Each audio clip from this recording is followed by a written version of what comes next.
Hello, rise and shine! It's a beautiful another day of our lives. So, good morning Philippines! Welcome sa moang mini vlog na usab mga suking tigpaminaw. Kay nasakpan gid in town si Rumrum sa iyang trangkaso, sipon ug ubo, mao na nga luya in town siya kaayo. Unya kay kaming duha tagdugay man gid mi makatulog no, matagabi mo nang dugay sad mi makabangon sa matag buntag. First of all, ay English da. Ako usab nga gipainom og kape, dili di kape, Milo og panday si Rumrum para mo binta iyang kauning kagutom. And after ato mga suking tigpaminaw, mao na nga ako nagasikaso na usab diri sa amo ang kusina aron aduna pud tay mapamahaw. Unya na pagitay mga hugasan diri nga wala mahugasan gikan pa to paggabi intawon kay kapoy naman kaayo gikan sa trabaho, mao na nga wala na gid intawon ko kahigayon og panghugas. Og samtang ako nagasikaso dinhi sa amo ang kusina, si Rumrum usab nagtahi sa mga kurtina. Bisan og naglain ang iyang pamati sa iyang lawas, apan iya lagi giagwanta mga suking tigpaminaw kay hapit naman intawon ang tingkuha ani nga kurtina.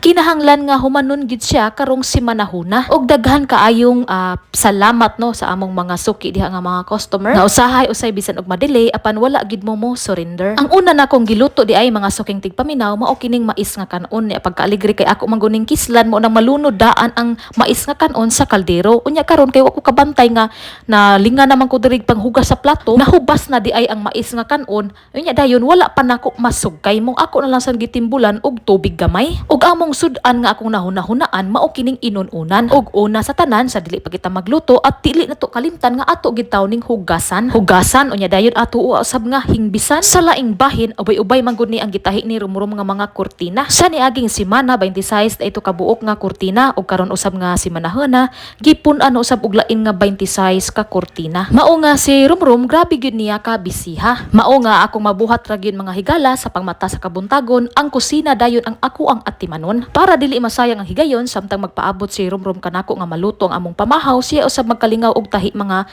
suking tigpaminaw. Og maluto na gani ni amo ang pamahaw, siya usa mo undang unya mga undayon mi mga suking tigpaminaw. Inununan nga tamarong gisaglan dayon og okra unya sa parisan sa mais nga kanon. Perfect kaayo ang amo ang pagkaon. To make the story short, wala day ma-shorten na long di ay mga suking tigpaminaw kay pagagabi ani gabi na day nino mga suking tigpaminaw. Kay pagkahuman na mo pamahaw nangakuan man mi ato mga liklihok ko ni narbaho ko nya pag uli nako.